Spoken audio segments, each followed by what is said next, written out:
It's the vibrancy, and it's a city for all. All over the place. I think also Miami is the Dubai of the Western Hemisphere.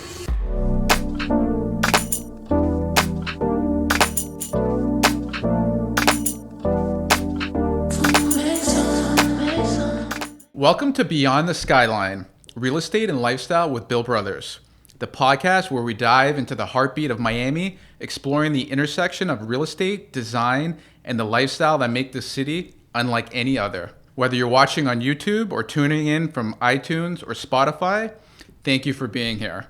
Don't forget to like, subscribe, and drop any questions or thoughts you have in the comments below. It really helps us grow this channel and bring on more incredible guests. Today, I'm excited to kick off our very first episode with two special guests from Cervera Real Estate, Casey Larios and Steve Potres, the in-house sales team from one of Miami's most exciting new pre-construction projects, 14 Rock. We're going to talk about the project, the evolving downtown Miami landscape, and why now is such an exciting time to be part of the city's transformation. So Casey, Steve, I'm very excited for you guys to be here today. So let's talk a little bit about how long you guys been in Miami and what brought you here. So Casey, why don't you start? Thank you, Bill. Thank you for having us to our first episode. It's amazing. Thank you for being here. Well, Bill, I was raised in Miami pretty much my entire life. We immigrate here, my family from Nicaragua, since I was 3 years old. So yes, pretty much I was almost native, but 3 years apart.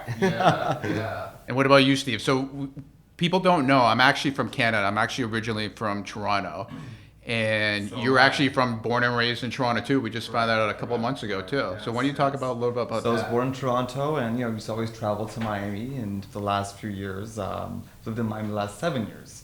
Before that, I was a frequent visitor, frequent tourist. So I've always loved the evolution of Miami, saw it evolving, and now it sparked the interest of actually being part of the evolution of the greatest city of the world. Yeah. Miami it's fantastic right now, and I love Toronto, but Miami is the place to be right now. It's a whole different level. Yeah, of course, completely different game. So over the years, Miami's grown into just more than just a beach destination. So what do you guys personally love most about the city and the lifestyle here? It's the vibrancy, and it's a city for all different crowds, different age groups. We were catering to all different types of tourism. It's the vibrancy, whether it's the nightlife, the culinary, the museums all around, the events that happen, whether it's Formula One, whether it's Art Basel, Music Conference Week. So there's a lot that goes on in Miami that really makes it truly a beautiful city to not only live in, but also visit. Yeah. I agree. I think also Miami is the Dubai of the Western Hemisphere. Yeah. We needed that Dubai in this side of the world. Singapore, Miami's a hub, basically. Yeah. So Miami is, before COVID, we knew Miami just like as beautiful beaches and good weather.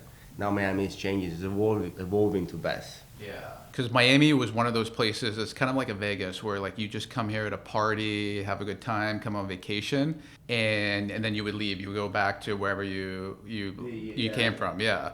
But now people they're coming here, they're staying here, and they're living here permanently. And the funny thing is, my last trip here as a tourist, actually ended up never leaving. I came here to visit and say, you know what?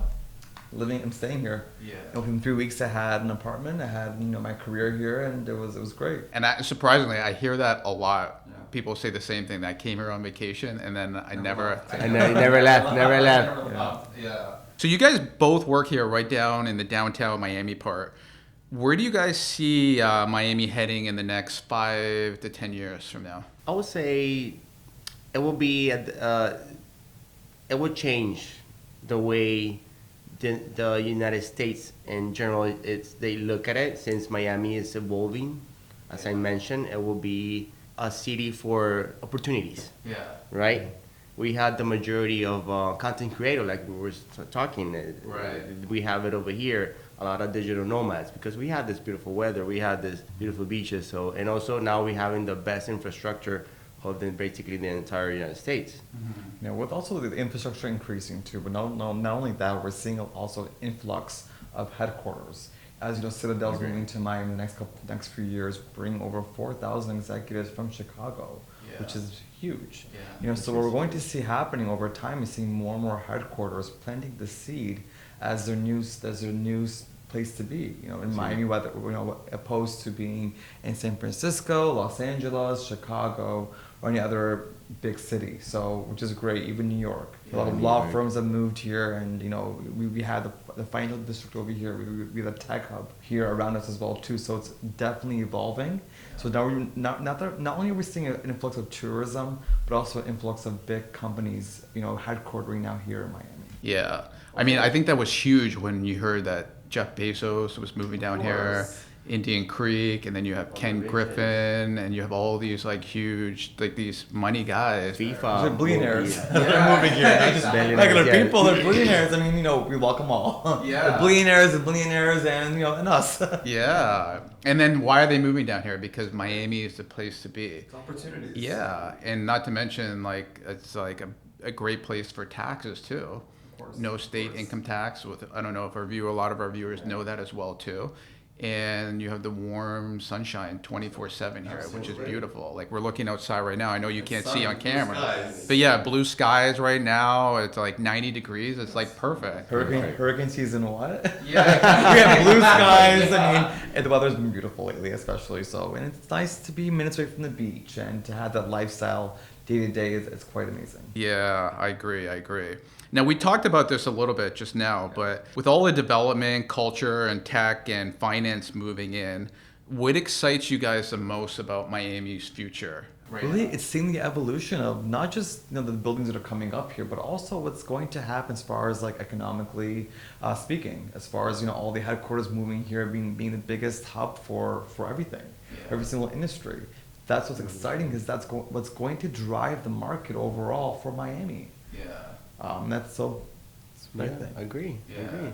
I feel like the skyline of Miami, what we had in the 80s and 90s, is completely changing in less than 20 years. Yeah. It's changing, and it will change. We still have more change to do. Yeah. There's a lot of new projects, a lot of new things, good things coming to the Better city. infrastructure, obviously, Yes. and all throughout the areas. But to see this all coming together, Miami, I feel like was so underappreciated for so many years that the last few years, it's really, the demand to make Miami a better city has gone up tremendously, and it's beautiful to see, the evolution of the city coming together. Yeah. So would you guys agree that, like, ever since when COVID happened, that's when it kind of really took off? You think it happened before that, or I think it was right during COVID. That was the biggest influx of, we saw obviously demand in tourism. Miami was one of the few, one of the cities that was open during COVID. Yeah. So we saw the influx of New Yorkers and people from all over different states, but also from all over the world coming to Miami, and they realized that this can actually be a place that we can visit, but now work and play and live. Yeah. In one city. So it made sense for a lot of them, and now we're seeing a lot of there were tourists back in the day, but are now actually residents of Miami. So shout out to New York.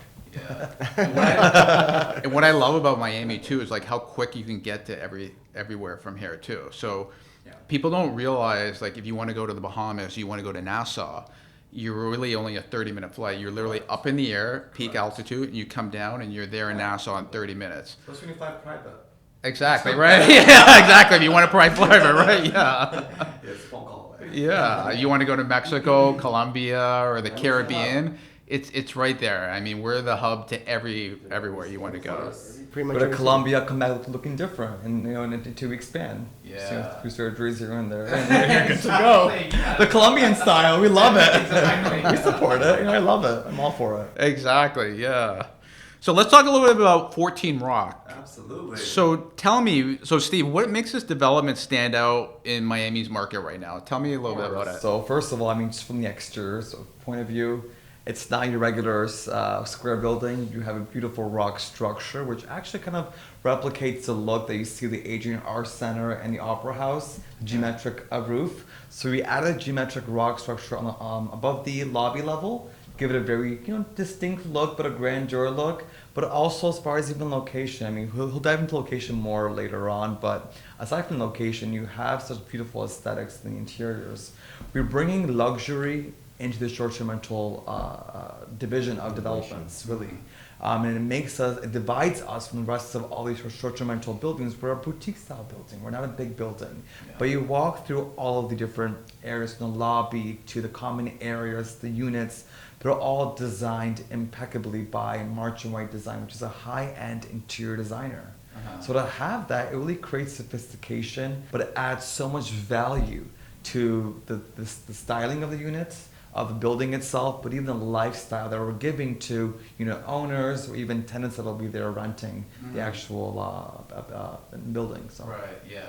And is that where you're talking about the rock structure of the building? Is that where the name 14 Rock comes from? Yeah. So we're at 14th Street, and the rock is a way to add to the name and adds to the structure too. And the rock actually is a way, the geometric rock is also a way to give back to Miami's art industry. Yeah. There's so much value in art in Miami, with Art Basel and other things of that sort. Our art galleries here are just phenomenal. Yeah. So it's a way to give back and say, hey, we appreciate the artistic talents that we see in Miami. And this is a way to kind of contribute to the industry as well too. Yeah, which I really like too. And it's such a fascinating building. And we talked a little bit earlier about the skyline of Miami, because I think a lot of people, when they think of Miami skyline, they still picture the opening scene of Miami Vice, the old skyline with the Miami Tower and everything too. Way back in the day. Back in the day too, but from my time actually. Yeah. Maybe during your time, but from my time. But they don't realize how much the city's evolved and it's changed. Like how much it's grown, and the skyline looks like completely different now. And then 14 Rock is only going to add to that and enhance to that too. So Casey, tell me a little bit about who's the ideal buyer for 14 Rock? Is it for end users, investors, a little bit of mix of both? How would you? I would say it's a mix of both, since it's the first building in that area, which that area they're renaming it as a signature district. Okay. Right. And what is it? What is it called right now? It's called the District of Art and Entertainment, right, Steve? Art and Entertainment District. Okay. Some people changing it to signature district. It's basically I call it the cherry of the pie, because it's basically what divides Edgewater from Brickell. Right. That area. 14 Rock is a block away from the Adrian Center, so it's our entertainment district, right? So talk a little bit more about the Adrian Arts, so people that don't know what that is. It's the Opera House of Miami. Okay. It's the Opera House of Miami. I think it will be a mix of both, since we don't have any type of restrictions in the building, meaning that the owner can actually manage their units and also have the chance to pay a third party to manage it for them. We don't have any hotel component in the building. We're giving freedom to owners, basically. Okay. In a sense that we saw that a lot of the buyers all over the world were the biggest thing was biggest red flag was being tied to a centralized management company for men. We created a model that that gives freedom to owners to either list it on platforms like Airbnb, VRBO, Bookings.com on their own, or they can utilize a third-party company. Okay. And now you find that, and what I like about this too is that if you book it on your own or through a property management company, you can pretty much use it as well too if it's an investment. That's correct. Like, hey, you know what? I really want to use my unit for like 2 weeks during Christmas time. Absolutely. You're not blocked out, and you can come and use it too. Exactly. Yeah. That's why we call in the building a true ownership building. Because the owner is very a true owner. They can do whatever basically they want with the unit. Use it, live it yearly, weekly, monthly, or just rent it out. Have it as an investment. Yeah. Second home in Miami. You do you. Yeah. Exactly. Use it the way you want to use it. How you intend to use it. Yeah. A lot of times you're spending all this money and you can't even stay in your own unit for more than 30 days in other buildings. That's correct. Or stay there during Christmas, New Year's, Art Basel, and those are the biggest. That's a prime time you want to be here. Yeah. So we're giving the full flexibility, the freedom for your owners to do whatever you want. Yeah. You can live in it all year round. You can rent it all year round with one tenant, or rent it out daily. It's up to you. Yeah.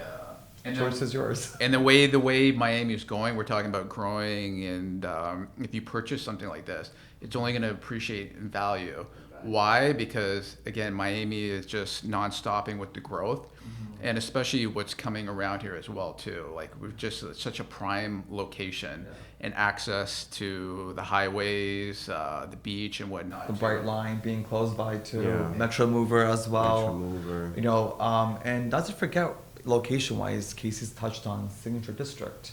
We have the Signature Bridge and the Underdeck Park right by us. Yes. Yeah. We're giving our unit owners a front row seat to the evolution of the area. Yeah. The Underdeck will be the biggest game changer. Mhm. That's over a 33-acre park Yeah. with walkable areas, water features, restaurant kiosks, right there. Amphitheaters, you name it. The Yeah. park is going to be pretty much complete. They're calling it actually the Central Park of the South United States.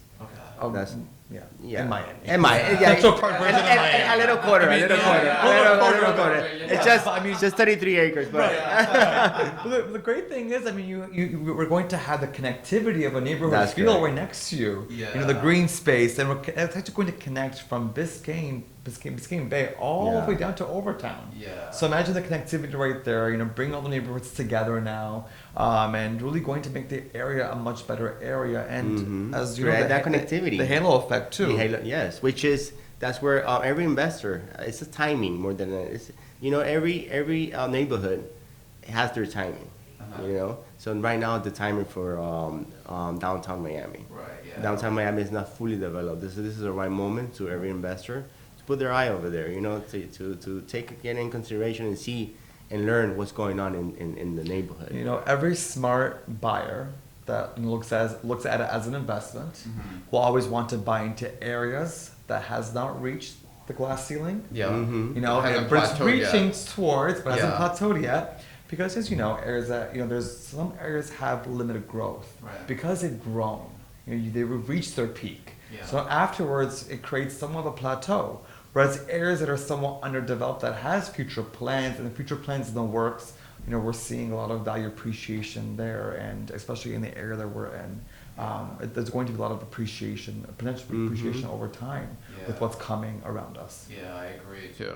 So talk a little bit more, Casey. Talk a little bit more about the Signature Bridge. So for people that don't know, like, what is the Signature Bridge? What does it look like? When did construction start? When is it going to be completed? What is it going to look like afterwards? Can you talk a little bit more about that? Yeah. So the Signature Bridge, actually the bridge has two names: the Fountain Bridge and the Signature Bridge. Oh, I haven't heard of the Fountain Bridge yet. But The Fountain Bridge. Okay. So, but I still call it the Signature Some Bridge. call it 6-arm. Yeah, I've heard it all actually. whatever you want. I guess whatever you want, When right? we bring buyers or brokers, Buyers, they're like, yeah. oh, I talk about this 6-arm, like, what is this? Yes. Oh, the arch. Yeah, that the arch. bridge. The arch too. There's been a lot of names for that bridge. Yeah. And but it's this we know it. We know it's a signature bridge, and know because it's it's a signature design of Miami.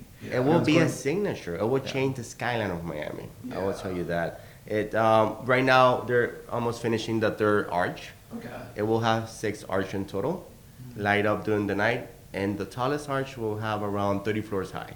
So it will definitely change the skyline of Miami. And when is it going to be completed? So the great thing is, when we talk about synchronicity, this is pure synchronicity. Yeah. You have Great album by the Police, by the way. you get the signature bridge, you have the underdeck, and the best 14 Rock being all completed at the same time. Yeah. So it creates a perfect trifecta for the area with all three coming together at the same time, or close to the same time, for end of 2027. And what I like about that too, it's like kind of like back in the 80s, if you had a place in downtown and you can see the iconic. Wait, the 80s, I mean in your time. In my time, yeah. In my time, yeah. Back in your times. And not Our mine. time.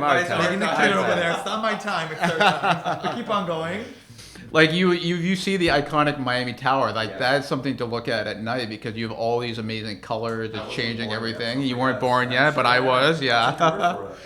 But at 14 Rock, you're going to be able to see the signature bridge. You're going to be able to see it light up at night and be able to watch it with like on your balcony and everything too. I think it's going to be spectacular. I think it's a great way to bring such beautiful architectural design to Miami and then just build a bridge. Yeah. It's not just a bridge, it's a signature bridge. It's the signature bridge. So, Steve, talk a little bit about the design of 14 Rock. Like, it really leans into like modern luxury, urban living. Can you walk us through some of the unique features and the floor plans that buyers are loving right now in the building? So as far as floor plans go, we have a beautiful few lines. The 03 line, 04, 06, and the 12 line that actually feature an office space. This has been one of the most in-demand features actually. Okay. And this office space has a full desk build out, but it has a Murphy bed that comes out. So in a one bedroom, you're able to sleep 5 guests, 2 in the primary bedroom, 2 in the living room, and on a pull-out couch, and 1 in that little small office space. Okay. So it works out to the advantage of the owner, as you can maximize the number of guests staying in there, which maximizes your rentability too in a way. Yeah.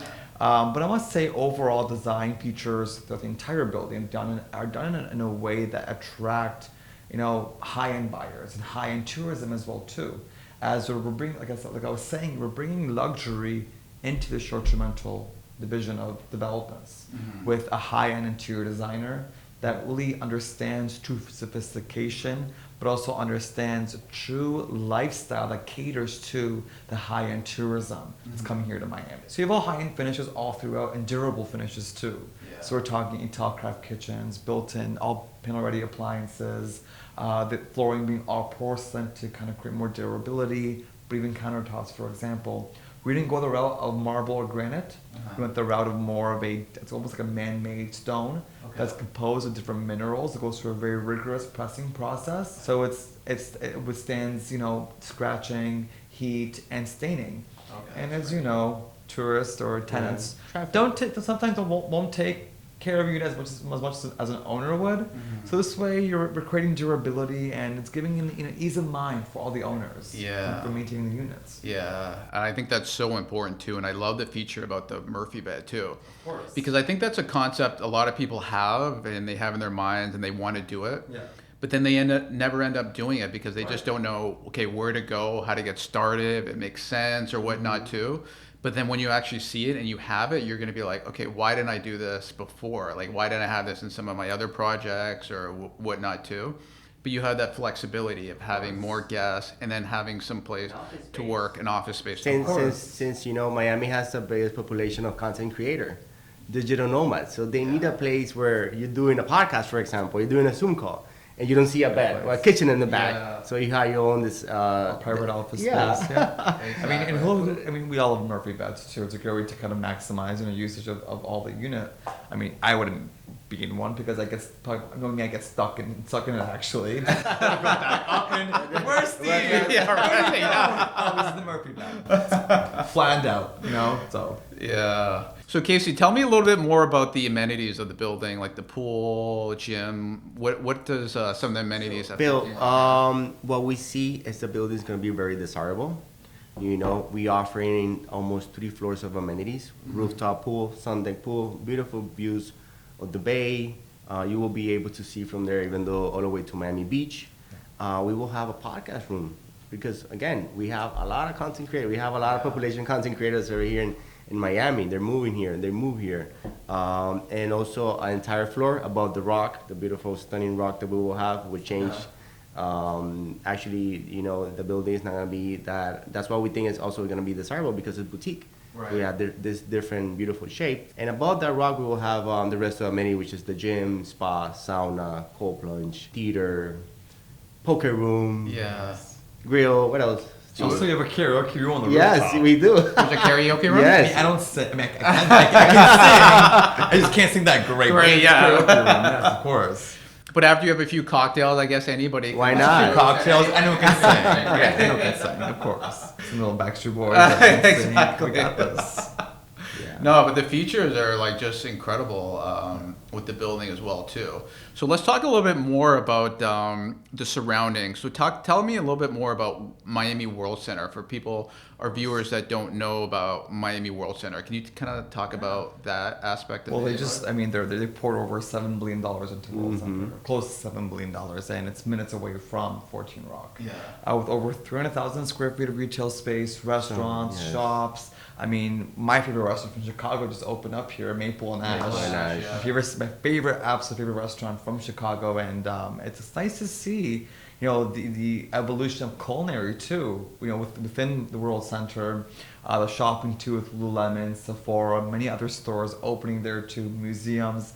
There's one of my favorite museums, the Ice Cream Museum. Oh yeah. Great place to go. It's not just for kids. Yeah. It's for adults like us. Yeah. That can Great go- photos Great and photo videos op for area, Instagram. yes, For Instagram, right? Yes, you know me.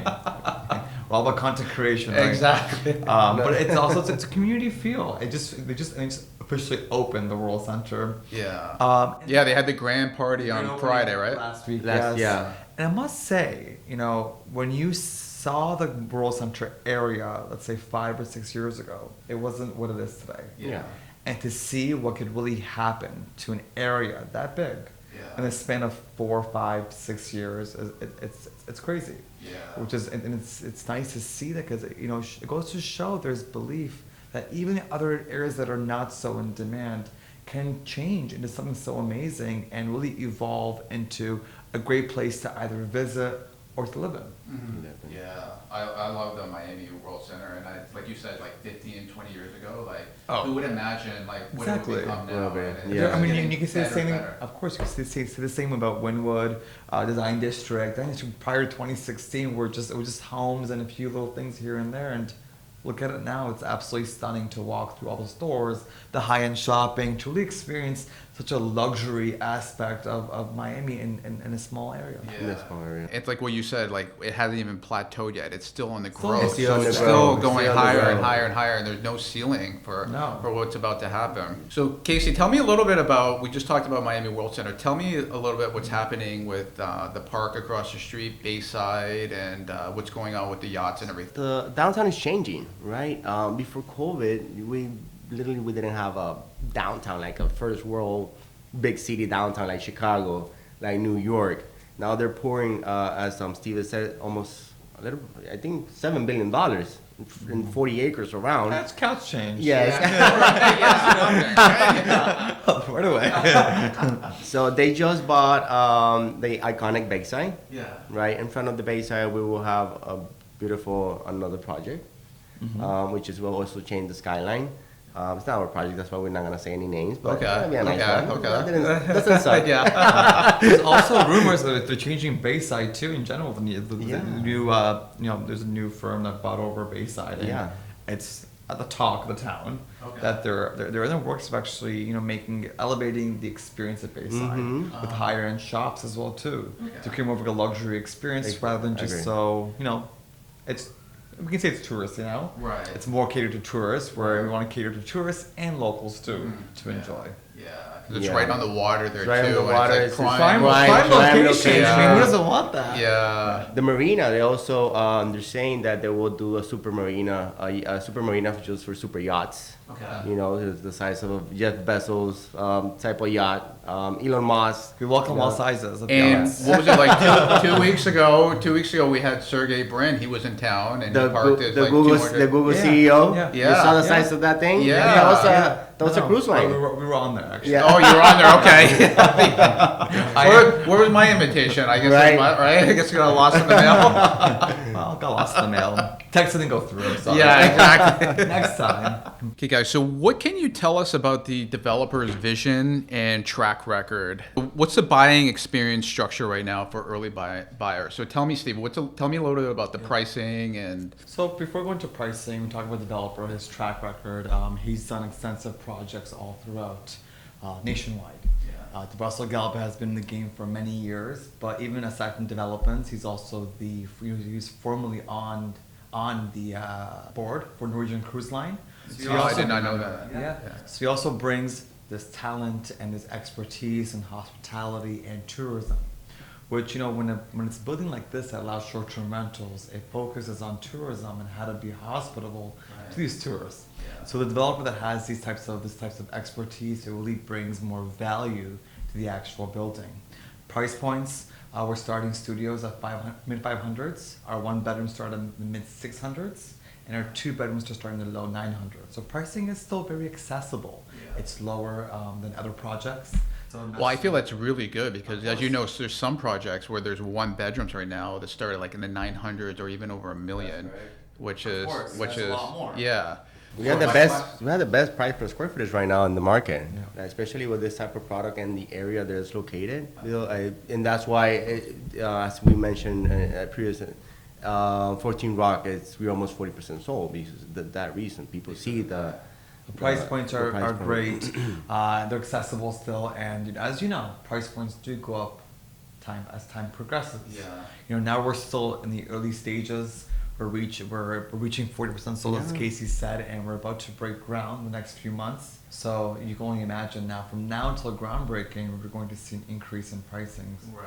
Here and there. Yeah, and then I love it too because when you purchase now, the value is only going to go up because of what we talked about, what's surrounding it, what's coming to the area, and just the signature bridge and the growth of the area too. And pricing in general for any new pre-construction project, from inception to completion, does increase. So now that gives the opportunity for buyers that are buying now to build equity into their investment, into their purchase. Exactly. Yeah, I love that. So now let's step away from real estate for a moment. Of course. When you guys aren't working, what are some of the favorite things you guys like to do in Miami? So Casey, why don't you start us off? Well, don't take for granted this beautiful weather, Bill. Go for a walk on the beach. We have beautiful weather. We have to enjoy this beautiful ocean that we have. Of course. Go on a boat.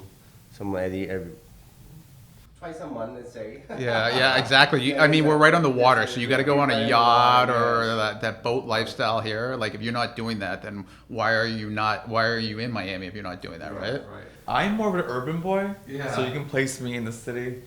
And Miami has such beautiful vibrancy. The restaurants, the nightlife, the shopping experience as well too. So you'll see me in Design District shopping, or the World Center having dinner, walking around the downtown area, enjoying the scenery, the vibrancy of the neighborhood, and just meeting other people and networking too. Yeah, because Miami is such a global city, so you'll meet people from all over the place, so which is very good. So what are some of your favorite restaurants in Miami right now? I mean, we got so many right now. I know it's hard to choose, but what would be your top three? I must say Mother Wolf, Sparrow, and Mila's like my all-time favorite. Mila's a great place, and I love Sparrow. I mean, the Noble 33 guys. They're intelligent. I mean, the vibrancy. You walk into this restaurant and the ambiance. When it's you have the R&B live music. But it's very subtle. You have the nice dim lighting off, but the food also is just amazing. The services has been great. Shout out to Sparrow. I mean, you have done an amazing job. Actually. I loved it. Been there a few times, and we absolutely love going there. Yeah, well, the Noble 33 guys, we're blowing them up here, but they have a place in New York called Medusa. And it's phenomenal. So I hope they bring that down here to Miami because it would be like a perfect spot. This is not a paid sponsorship, by the way. This is free advertising. We love it. It's close in the heart. Food is so good, unbelievable. Right. Yeah. But Casey, what are some of your? I would say over here in downtown it will be Maple and Ash, which they just opened. Great Michelin star. Delilah is very nice as well. Food is great. Delilah is right on the water as well too, which is good. And for Sundays, where Steve and we can find us on a Sunday. Castanillos. The Sunday brunch parties are amazing. They've brought in some amazing, DJs from all over the world, actually. So it's a great ambiance, catching the sunsets. We don't catch feelings, we catch sunsets. And good times. Always great times at Castanillos. Yeah. And I love how you said a lot of these places, too, you could literally take a boat, and you can take your boat and just dock right up there. Castanillos, you can do that. Delilah, you can do that. So that's one of the other great spots about Miami. We'll give Casey a life jacket. He's swim across the river. Whatever works for you, pal. Yeah, right. Yeah, I love that. But what are some of your favorite? What's your favorite neighborhood in Miami right now? Downtown. Why not? Because I mean, the evolution downtown is just so beautiful. It's so exciting to see what's coming next. And it's full of surprises, great surprises. It's like the gift that keeps on giving. Right. Other areas I think have reached or reaching its full potential. But downtown has a lot to offer, and a lot more is to come. So to see the evolution of downtown, it keeps all of us on our toes in the best way possible. And it's great to see what's coming and how it's evolving. It makes this such a great place to be. Yeah, which is crazy because 15, 20 years ago, like you wouldn't want to be down here at all. You come here for a Heat game and then get the heck out of here. Absolutely. Yes. Yeah. So Casey, what's your favorite neighborhood? Downtown, I live here, you know. I live here. I like to see the way the city, I mean, the downtown area is evolving. It's changing the skyline from Miami. It's beautiful. It'd be part of that, you know. Yeah, absolutely. I agree. Now, guys, to close out the show, this is a question I'm going to be asking all my guests, and I want to ask you guys. Steve. Let's start off with you. If you could give yourself one piece of advice to your younger self, what would it be? Be true to yourself and really follow your passion. Yeah. It's the best advice I can give to anyone. Yeah. It's Yeah, I like that. Simple, but it's very deep, right? Very deep. yeah, exactly. Right? What about you? Talking about passion, I would say get into real estate sooner. You know, I think we can all tell our younger selves. Yeah. I want to tell my 10-year-old self, buy real estate now. Right. Yes. Buy all the properties you can buy. Yeah. Bring that piggy bank and just go. Yeah, because I bet you guys hear this a lot. I have a lot of clients that always say like, "Hey, Bill, you know what? I wish I bought this like 2-3 years ago and whatever 20 years ago." Yeah. And they kick themselves because it's only appreciated in value, you know. I wish I bought a house back in the 70s. Right, yeah, right. I don't know that far back. Yeah, right. Yeah. None of my time is more your time, or around, give or take. Hey, I'm not that old. But that's good. Yeah, real estate is a great investment. But Steve and Casey, I appreciate you guys joining me on the show. My very first episode. Thank you for being here. And I appreciate you sharing about 14 Rock and talking about Miami and how it has so much to offer. So incredible. So thank you for being here, guys. I appreciate it. Thank you, Bill, for having us. And to everyone listening and watching, thank you for tuning in to our very first episode of Beyond the Skyline. If you enjoyed today's conversation, please remember to like, subscribe, and share this episode with someone who loves real estate, Miami, and just wants to learn about what's coming next in this amazing city. And remember, in Miami, it's not just about where you live, it's about how you live. Until next time, I'm Bill Brothers, and I'll see you beyond the skyline.